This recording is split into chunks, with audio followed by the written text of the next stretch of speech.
Well, hello all, and welcome to today's webinar, Caution, Disruption Ahead for the Construction Industry.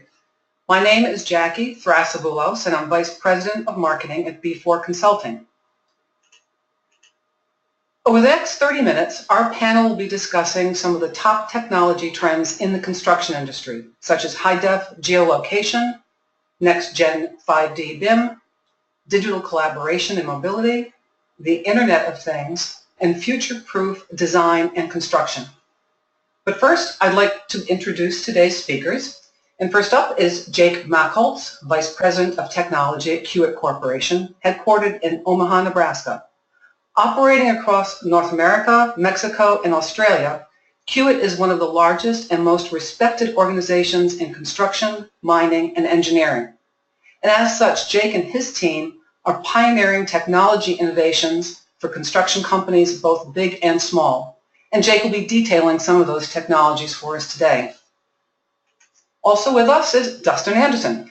And Dustin is the Global Director of the Engineering, Construction, and Operations practice at SAP. Now, while SAP is widely known for its enterprise business management solutions, SAP solutions are also running at more than 3,000 engineering and construction companies worldwide, with 60% of ENR's top global contractors running SAP. And also with us today is Philip Schell. Philip is Vice President of Industry Solutions at B4 Consulting. Now, B4 Consulting is recognized as the SAP go-to partner for engineering and construction. A full-service firm, we enable both on-premise and cloud solutions that help to streamline operations and improve productivity for the engineering, construction, real estate, professional services, field services, and equipment management industries. So I welcome today's speakers, and now I'll hand the session over to Philip. Philip? Thank you, Jackie. This summer, the McKinsey and Company issued a very compelling challenge to the construction industry. How to deploy technology, not just to innovate, but to disrupt your industry, capture new market share, and create a different experience with your owners. Their premise is that the construction industry is ripe for disruption. In this day of advanced technology, cost and schedule overruns are still the norm in construction. Productivity is low and not improving, a trend of 40 years. The industry is... The broadcast is now starting. All attendees are in listen-only mode. The construction industry is among the least digitized in American industries, and this leaves the construction industry trapped in economic terms in a perfectly competitive state. That means firms provide nearly the identical services. They compete on price, and owners feel that they can freely substitute with other contractors. Next slide, Jackie. So what is disruption, and how is it different than innovation? Innovation and disruption are similar in that they both are makers and builders of things. Disruption, however, takes a left turn by literally uprooting and changing how we think, behave, do business, learn, and go about our day-to-day interactions with our customers. Harvard Business School professor and disruption guru Clayton Christensen says that a disruption displaces an existing market, industry, technology, and produces something new and more efficient, worthwhile. It's at once destructive and creative. Some of the best examples that I think we all have experienced in our day-to-day life are Airbnb, Uber, Kickstarter, and Ariel as big disruptors in their industries. These are the areas that are ripe for disruption. If your business processes and your technologies have the characteristics that you see displayed here on the screen, then you're at risk for a disruptive competitive force. Next slide, Jackie. What the authors of the McKinsey Report are proposing are 5 significant technology trends which we're going to review. None of these 5 ideas are futuristic or even implausible. They're all grounded in innovations that have been taking place in the industry and are applicable to the construction sector. All are either being deployed or prototyped. But when all 5 of them are integrated together, they can become disruptive. Our point of view of B4 Consulting is that the construction industry needs to integrate their innovations to achieve this interoperability of their systems. And we believe that the best interoperability is called ab initio, which is Latin from the beginning. Today we're going to review these 5 trends and give you examples of how they're being used today out in the field and how the interoperability is even achieving ab initio interoperability. You're going to see how Kiewit is embracing these trends on SAP's platform to achieve their vision. So Jackie, let's go to the McKinsey first trend in the wheel. And this is how the industry is using new technologies to create as-is digital models. And this is the enabler to the ab initio interoperability. Laser scanning, LiDAR, are being used to create models of rooms, dimensions, and features, landscape features, even underground features.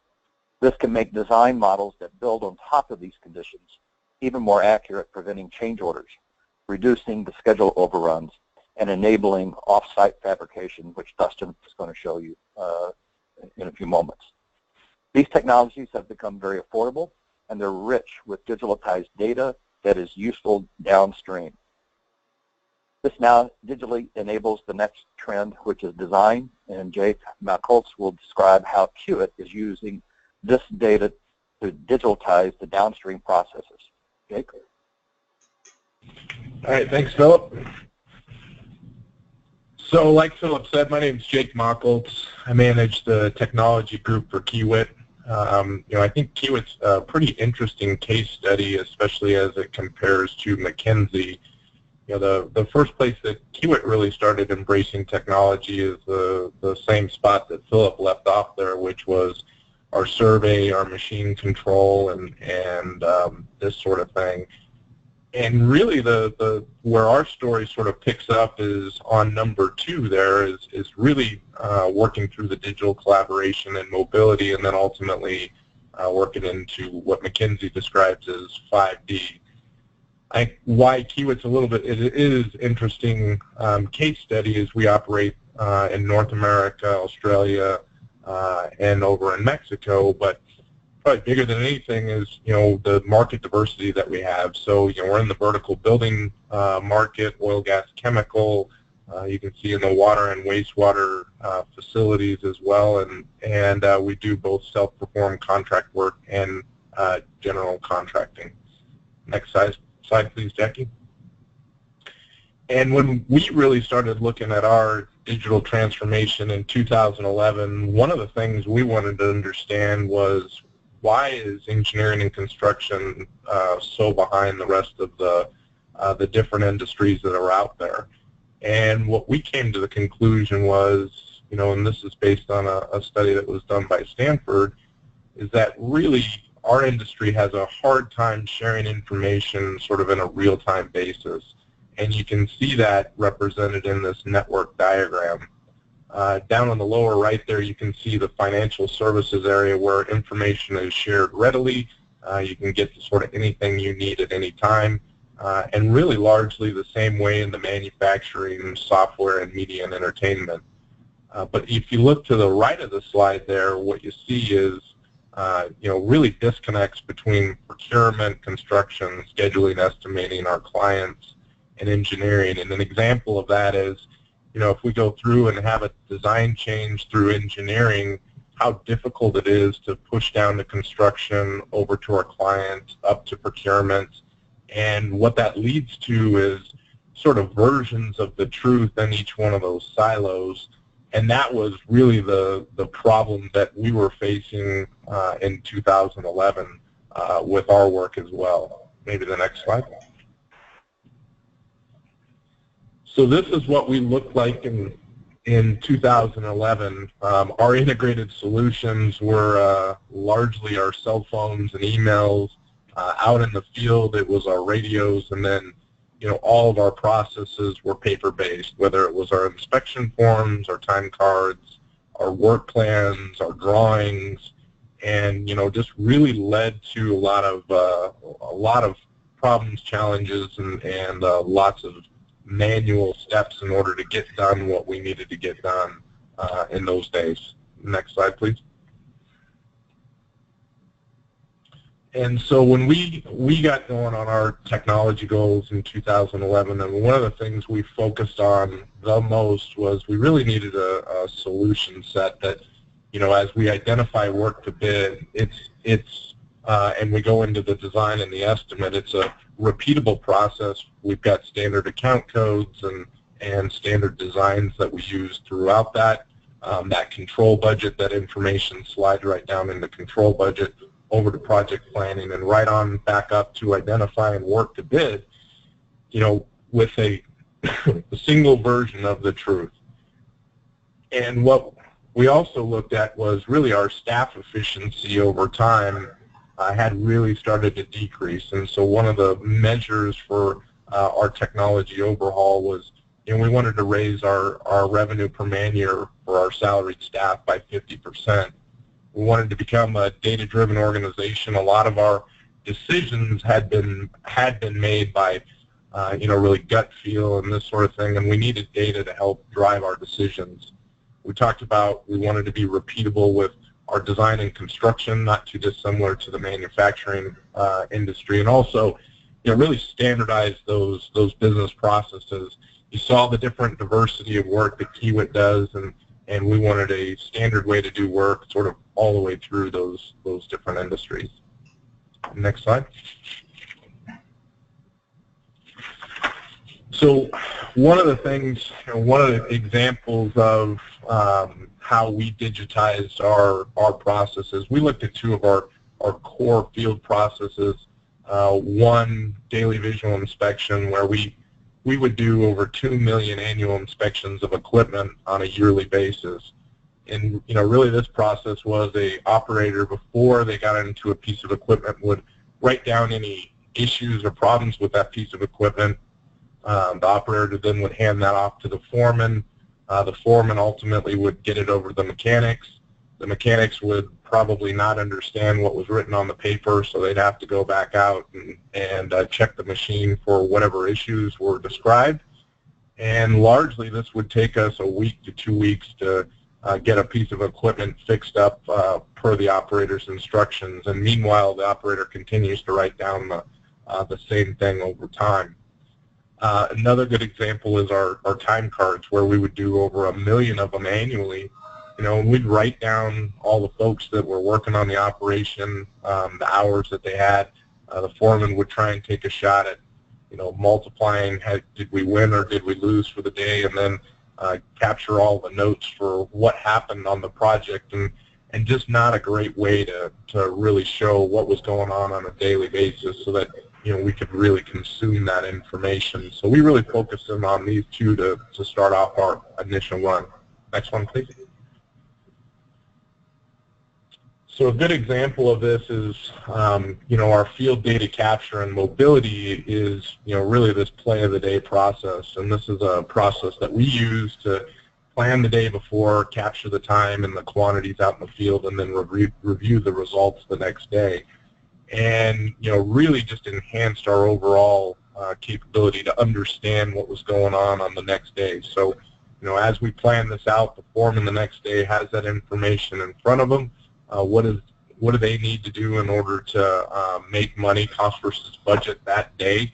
And on a daily basis, we get to review those results and see what adjustments that we need to make with a, you know, from one version of the truth, which is our budgets and what are the quantities that are being captured out in the field by the foreman.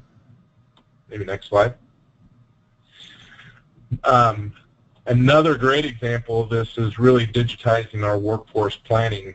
You know, we had probably the most important thing we can do is get the right people to the right projects at the right time, and really get going in earnest with those right people. And so before, that was largely done very manually. We had to keep track of where our folks were, you know, what kind of talent sets did they have, what was their next spot in the rotation, and then what was the possible projects that we could win. Now we use a process where we have to do a forecast every month anyways on our people.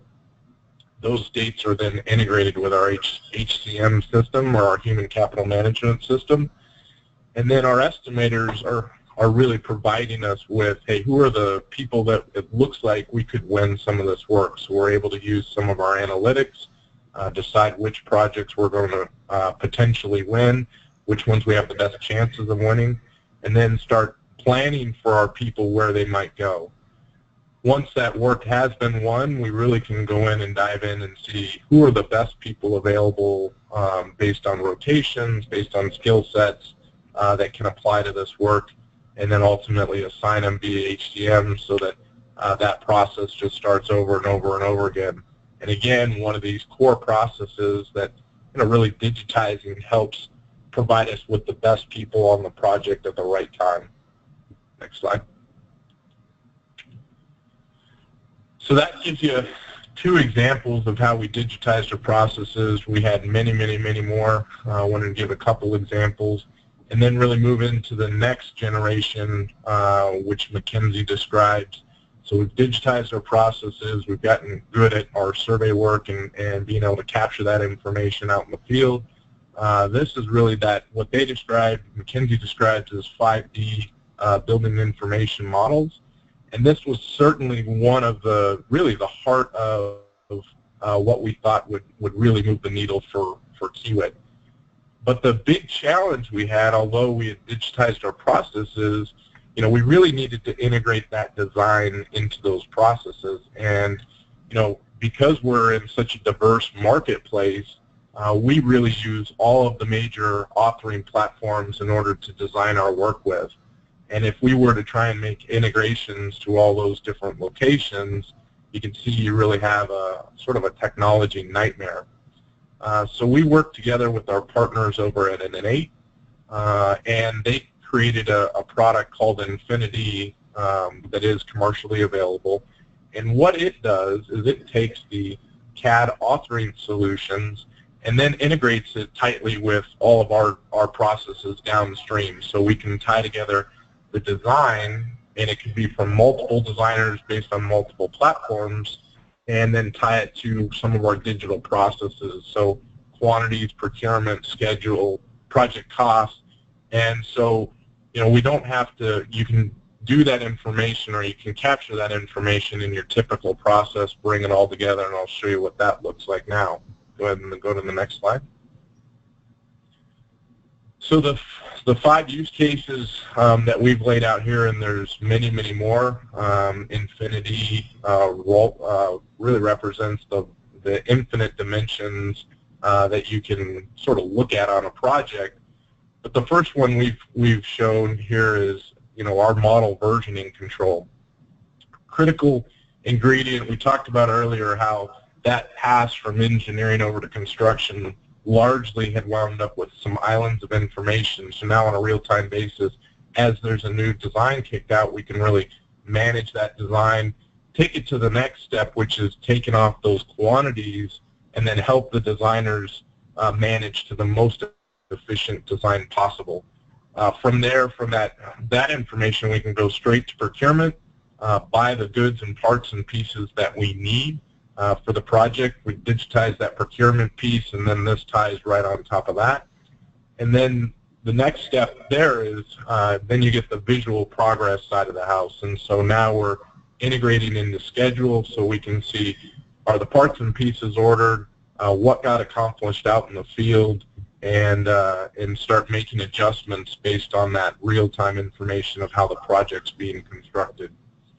And then the last, finally, because our foremen have time card out in the field, we also provided them with the model, which is attached to the document control, so that they've got an opportunity to, in context of what part and piece they're working on, they can pull up the drawings if they want to. They can make field edits if they need to, create an RFI, and also they can see their visual progress and cost versus budget performance.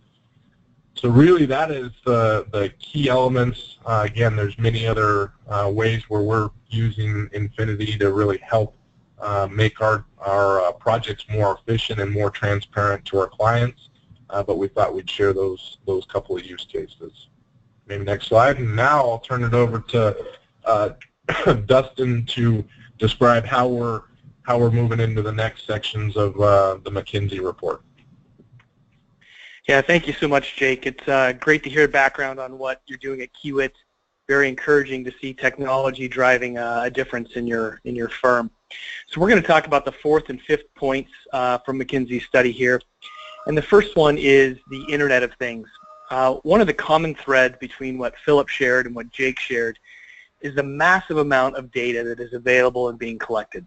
The Internet of Things simply magnifies that point. So what is the Internet of Things? It's often referred to as an acronym IoT, but simply defined, it's sensors on things that connect to a network and share information. So it could be on a piece of equipment sharing temperature or vibration, etc. And according to Gartner, by 2020, over 21 billion IoT devices will be in use worldwide, and that's up from about 5 billion this year. So sensors and Internet of Things are increasingly used in manufacturing and areas such as logistics. You know, even farming has gone digital with sensors driving fertilization and yield optimization. And we really think it's unlocking exciting new possibility. It's not necessarily new technology, but its acceptance as a tool to radically change the industry is very real. In fact, SAP has committed $2.2 billion by 2020 towards research and development related to IoT. We really believe this is a game changer. A couple of construction-specific examples. We have a customer in the Middle East, and they were facing weak demand and really faced with a decision. They either needed to get more efficient or go out of business. So leveraging sensors and the Internet of Things, they put sensors on over 16,000 assets to monitor and improve utilization of these pieces of equipment. Using predictive analytics, they're saving about $15 million a year in reduced downtime, reduced fuel costs, and reduced maintenance expenses. And this is also while providing a safer environment for the construction team. In a very low margin business, this is real money towards the bottom line. And you know, for a second example, I'm actually going to turn back to Jake. Jake, I know you've had an experience with sensors very successfully with equipment. You've also dabbled with it with sensors in concrete to help understand when to pull forms. But maybe you could share a few of your thoughts on sensors and the Internet of Things. Sure, thanks, Dustin. You know, one good example that we've got obviously a large, diverse equipment fleet, and you know, we've got John Deere equipment, we've got Hitachi equipment, obviously we have Caterpillar equipment, and so we've got a really mixed fleet of equipment. And so what we wanted to know about our equipment is sort of the same information for every single piece, and the sensors for every one of these, the telematics for every one of these pieces of equipment was slightly different. And so we had to bring all that information together so that, you know, we knew where all the pieces of equipment that we own were at, what the fuel levels were, what the hour meter was, and sort of what the utilization of those pieces were. Pulled all that information together. The simple use case was just simply, hey, let's know where that stuff's at so we can get it fueled and we can know our utilization. Ultimately, what that turned into is adding a little bit more data from external source, you know, the auction houses that are out there, and we can see, okay, hey, where is the locations and the time to sell that piece of equipment versus when do we want to go get it fixed up. That really helped on our utilization, raised us up about 15%, and makes our equipment just that much more efficient, which is huge to our business. So I'd submit that as a pretty nice example or use case for Internet of Things. Yeah, thank you, Jake. I can't imagine what a 15% increased utilization on an equipment fleet of your size must mean to your organization. That's great. From an SAP perspective, we don't provide the sensors. We actually just work with the data provided from these sensors. So we work with companies like Caterpillar and Siemens and the equipment manufacturers to help our customers understand how to better leverage and use this information. Next slide, Jackie.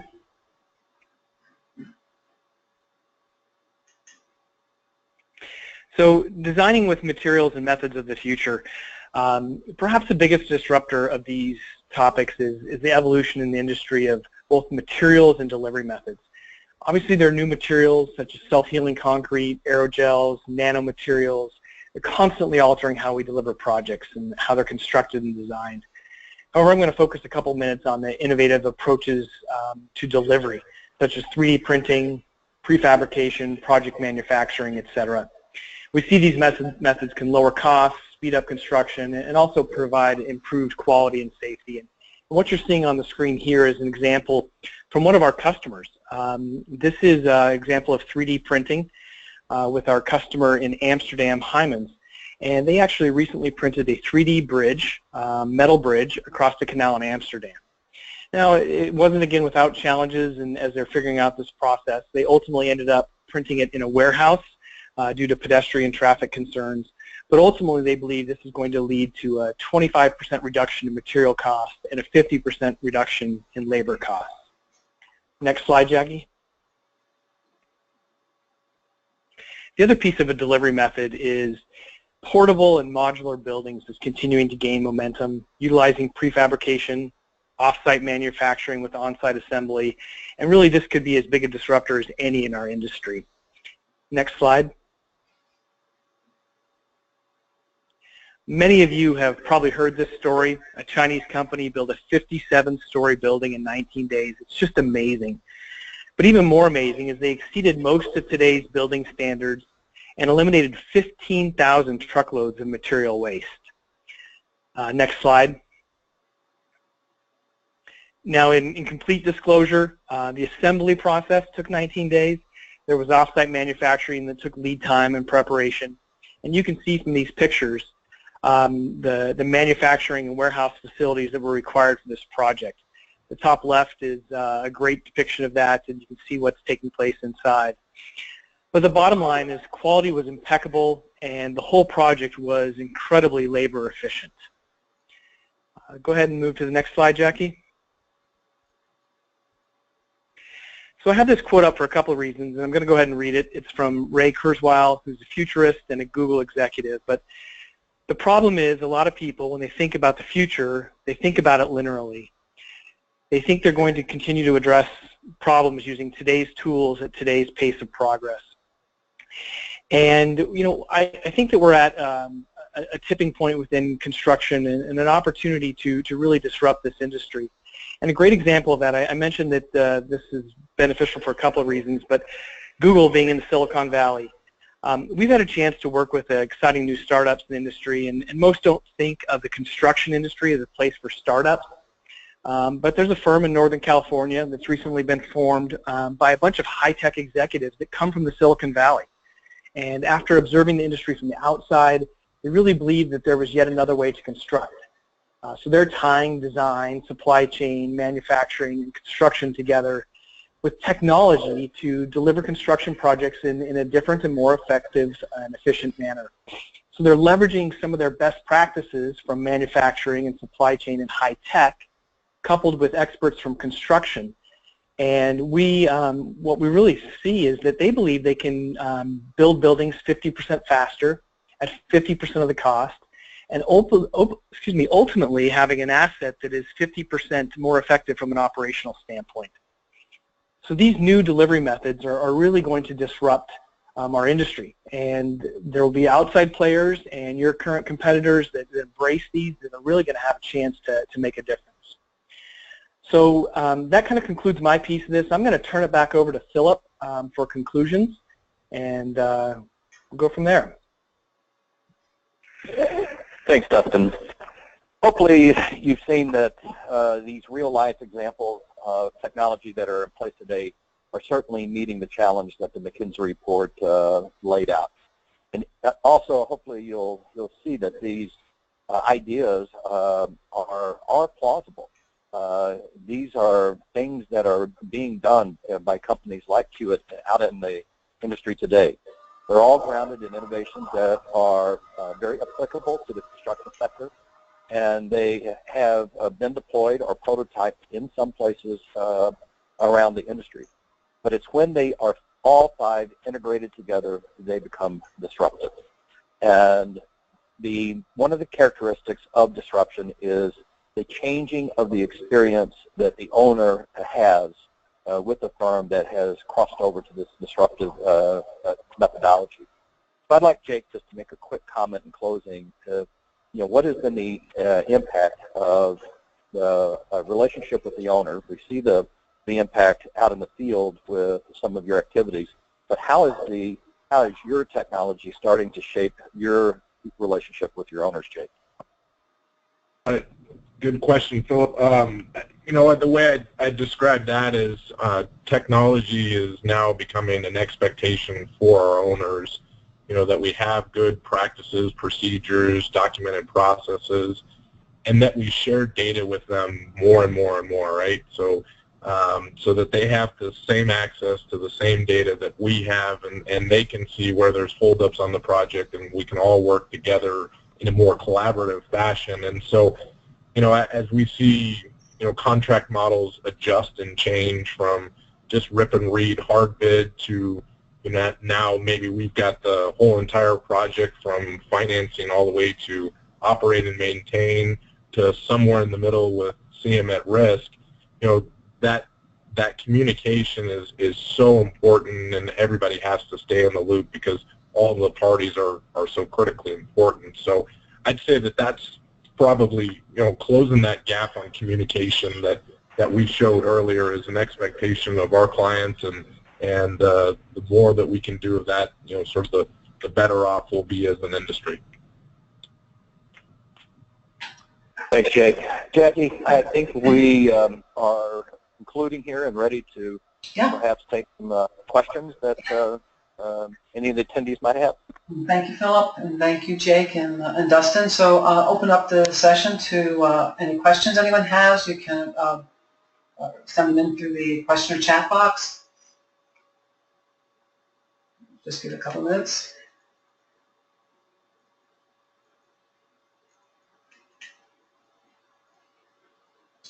Okay, there's a question.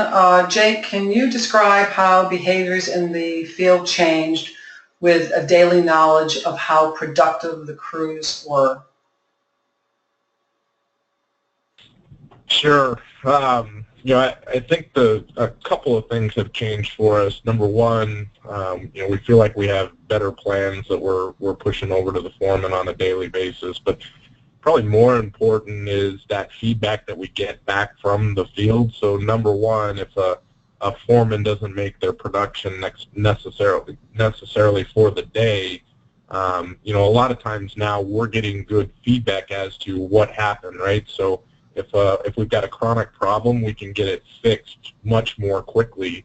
So not only do they have a goal or a target to shoot for, probably more importantly is there's issues that come up on a daily basis, and if they're consistent issues, we can get in front of those in a real-time basis and try and help fix those up. So it's not just the competition for the foreman, but it's also that opportunity that we have to fix chronic problems before they manifest themselves on a monthly basis as a huge cost overrun or a large schedule problem. I'd say that's probably the best way I can describe one of the things that one of the major benefits that we see out in the field there with our foreman. Okay, we have another question too. You mentioned predictive analytics on equipment assets was made. Could you please elaborate on this and how is this done? What tools were used? Sure. I mean, really, it's simply pulling in the telematics information into a portal, along with our utilization of the equipment. So this is all the data. What's the life that we expect from the different repair parts that are, or the different parts that are out there on the equipment, and then balancing that out for when do we sell the piece of equipment, or do we sell the piece of equipment? What's the right place to go sell that piece? Really just pulling all that data together. So I think it's a good example of using, Internet of Things, both sensors on the equipment and also data external through, just websites that you can get for the different price points for equipment being sold. Good. And we do have one more question for Jake. What has been the impact of your project's budgeting and forecasting processes? Explain before and after. Sure. From a budgeting standpoint, I think one of the key ingredients from this is, our estimates get converted into project plans or project budgets, without a ton of manipulation. It just, it seamlessly flows across because we've got a standard process that we use there. On the forecasting side, I mean, we close the books on a weekly basis, monthly basis, in 2 or 3 days, which is much quicker than we used to do in the past. So our guys have the opportunity in a very short time frame to provide a forecast that, then we can spend our time going and working on our problems that we've recognized during that forecasting period. So it's just much improved, and the duration that we get to those forecasts is just much quicker. Plus, we're able to forecast and focus in on previous performance, so we can compare like items and very quickly see if we have an opportunity to really make an improvement, or if it's something that, maybe we've got just an estimate that's a little bit too fast, or an opportunity to look at the past costs and say, hey, we can be doing better. So from a forecasting standpoint, probably the process is much faster, but the data is so much better to actually make decisions with. I think that's probably the most important part of this digital transformation. Terrific, thanks.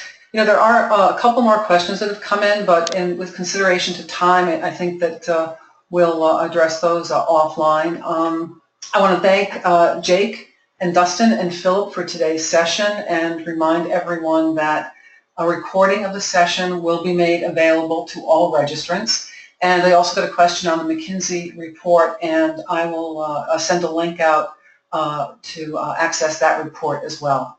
So thank you all very much for joining us today. And again, if you have any questions on these technologies, please give us a shout. Thank you so much.